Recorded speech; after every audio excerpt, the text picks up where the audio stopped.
आपका स्त्री शरीर है। स्त्री शरीर में यदि कोई किसी भी तरह की काम जनित हरकत करता है तो उसको बर्दाश्त करने की जरूरत नहीं है।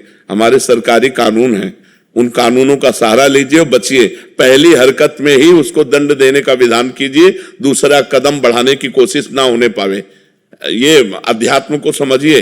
अध्यात्म का आंतरिक विषय अलग है और बाह्य विषय अलग है। व्यवहार का विषय, जैसे आपका स्त्री शरीर है और आपको कोई छेड़ रहा है, आप कह दो क्षमा, तो दूसरी बार पकड़ लेगा वो आपको।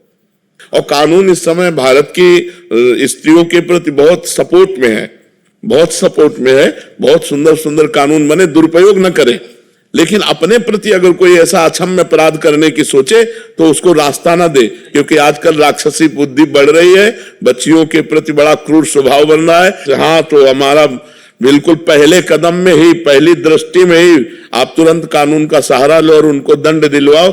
ये ऐसे लोग क्षमा के पात्र नहीं होते। जो होगा देखा जाएगा। भगवान है, सबके सोचने मात्र से थोड़ी हो जाता है। अगर नाश लिखा होगा तो नाश हो जाएगा। ऐसे कैसे तुम नाश करोगे? तुम ब्रह्मा हो क्या? तुम भगवान हो क्या?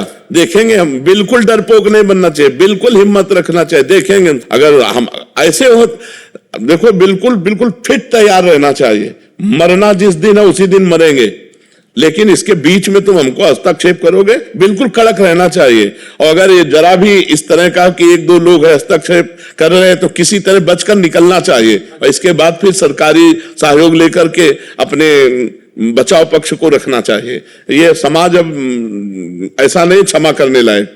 अब नए नए बच्चे बहुत उद्दंड होते चले जा रहे हैं, बहुत उद्दंड। नशा करने लगे हैं, गंदी बातें देखते हैं मोबाइल में और उसी का प्रयोग प्रैक्टिकल करना चाहते हैं।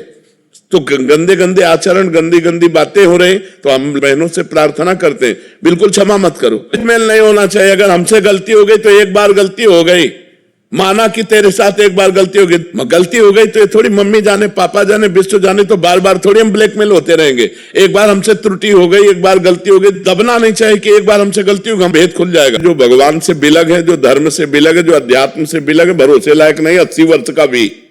इसलिए आज का जो समय है, अध्यात्म से जो जुड़ा नहीं है, जो अध्यात्म से जुड़ा नहीं, अध्यात्म से जुड़ा है तो देखो ये बच्चा है, ये रो के कह रहा मेरे से गलती, गंदी बातें अंदर आती है। अध्यात्म से जुड़ा है तो सभा में छोटा बच्चा है, कह रहा मेरे अंदर गंदी बातें आती है। और अध्यात्म से ना जुड़ा हो तो इतनी बात कैसे कह सकता है? अध्यात्म के बिना जुड़े पशुता नहीं जाती, आसुरी प्रवृत्ति नहीं जाती।